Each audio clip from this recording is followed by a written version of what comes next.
Another is the State of the Association assessment by our UUA president, the Reverend Sophia Benacqua. I think I'm saying that name close to correctly.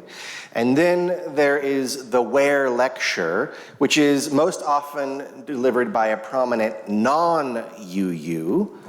But what it says and how it lands create a sort of echolocation-derived picture of where we stand. So this year, they were each, in their own way, inspiring.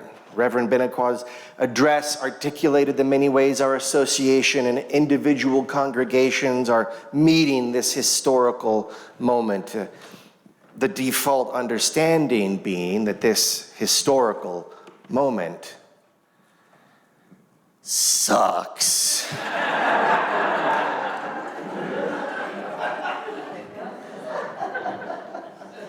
It was heartening, but it was also heartbreaking, determined, and exhausted. The Berry Street essay was delivered by a minister from our own region. Yay for the West. The Reverend Sarah Lawal. She serves our congregation up in Boise, in Idaho, has historically been and currently is home to many of the leaders of the white supremacists and Christian nationalists. This includes the bloviating fool who Pete Hegseth claims as spiritual leader, a man who, among his other sins, would like to return to a time when women could not vote. Is it any surprise then that Idaho has some of the most regressive anti-trans laws in our country? Reverend Lawal's child is transgender, so her fight for justice in her home state is not only principled, it is personal. And while it has been marked with tragedy and death and loss, Sarah is undeterred. How could she be otherwise? Of course, there have been the finest and best moments of tenderness and mutual support along the way to give her storm clouds silver linings, but her fight is constant, it's costly, and it is exhausting. Ever under siege, Sarah and the people she fights for and with are paragons of persistence, resistance, and resilience. And they are so tired. Finally, the Ware Lecture featured Reverend Marianne Budd, the Bishop of the Episcopalian Diocese of Washington, D.C. You'll recall she was the one who caused a stir by speaking truth to power during the religious portion of our last presidential inauguration proceedings. She called out Trump's malignant view of immigrants and others to his face. I was very excited to see her, someone who actually stood up to the bully in chief. Now, after Reverend Benacqua's lauding of all we are doing in spite of a dismal national scene and the rise of authoritarianism, and Reverend Lawal's most incredible resiliency in the face of those policies playing out despicably in her home state, I was ready for a little chutzpah. Yes, we can, from someone who had done. I was ready to be fired up. I needed to be fired up. But that is not what we got.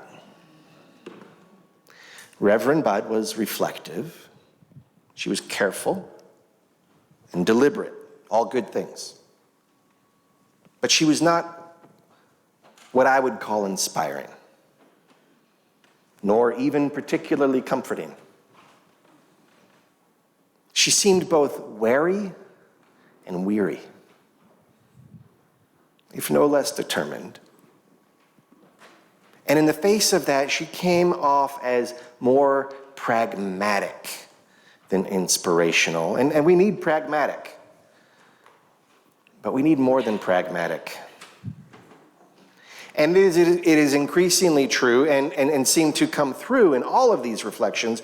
We actually need more than inspiration as well, because in the face of this constant onslaught, we are learning that inspiration has a shelf life.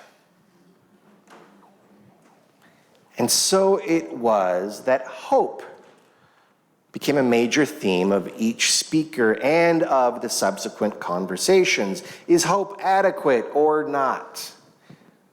Necessary for survival or fool's gold? The answer that seemed to emerge from these conversations was yes. Hope is adequate and not. Hope is necessary for survival and fool's gold.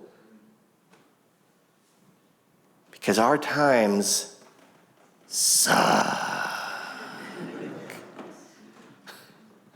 And resilience needs hope to persist. But that is not satisfying to me. In fact, the whole of it felt disempowering. It felt more hopeless than hopeful. And look, these folks are, some of them, on the front lines. I do not begrudge them their weariness, and their job is not to make me satisfied after all.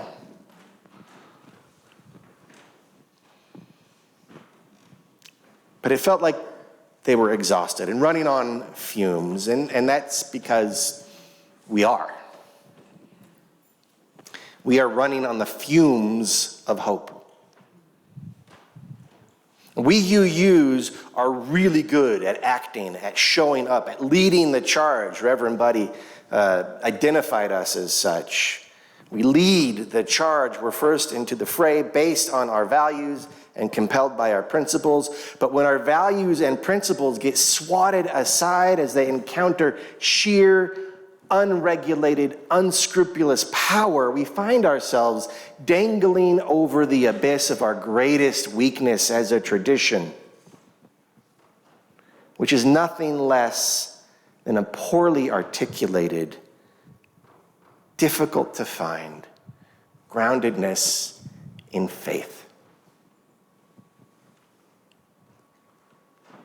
In faith beyond material and material systems. So this could be a faith in God, or a faith in spirit beings, in the arc of the universe, in the voice of the trees, in our tradition. But it must be in something beyond the self that includes the self. And it must be in something beyond material. Because whatever the vocabulary, our faith must reconcile us with death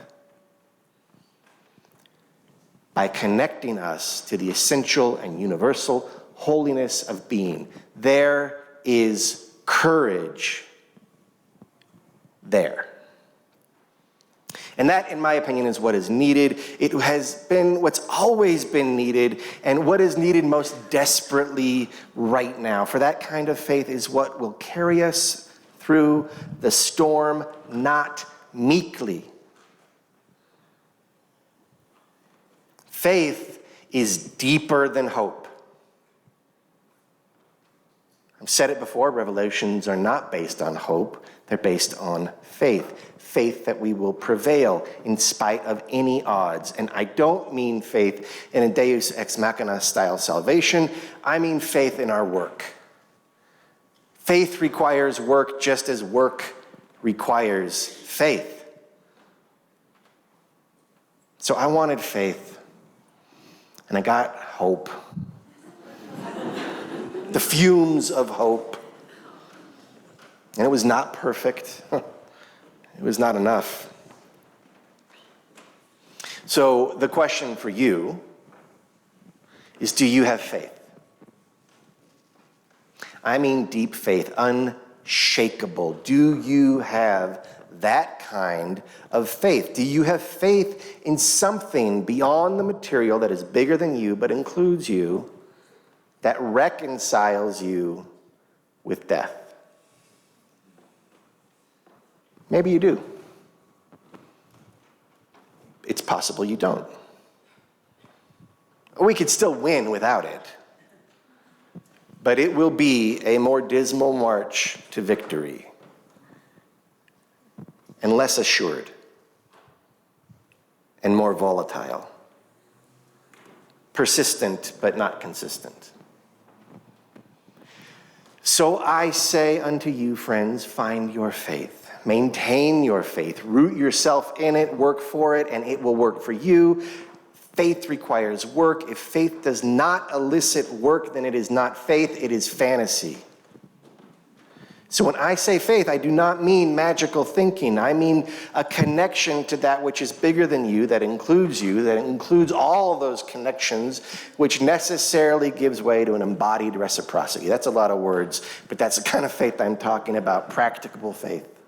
Practicable faith. And I promise we will help you. All Souls will help you. We will provide you containers for faith in our ceremonies. We will provide you vocabularies for faith in our continuing conversations. And we will provide you opportunities to feel your faith in our music and prayers and practice your faith in our many justice and contemplative offerings. But we will not tell you what to believe. We will help one another refine and live our own spiritual understandings, and we will help you ground in those understandings. And this is crucial because faith, unlike hope, faith is inexhaustible. I have faith. Usually. I have faith that I am deeply involved in the quantum conversation that presents as reality. I have faith in love. I have faith that holiness and love are more expansive measurements of being than time is, which renders death less stingy. I have faith that though it is long, the arc of the moral universe does indeed bend toward justice. Faith grants us courage. Faith grants us patience. It is a deep well for persistence because it is not contingent on immediate success. Faith is not contingent on immediate success. Faith, though, has already seen the victory won and says, if you want it, then be it. Do the work, make the sacrifice, all while the joy of victory fuels you. For the victory is already realized in you and in the larger than you that you are a part of, rendered through your faith.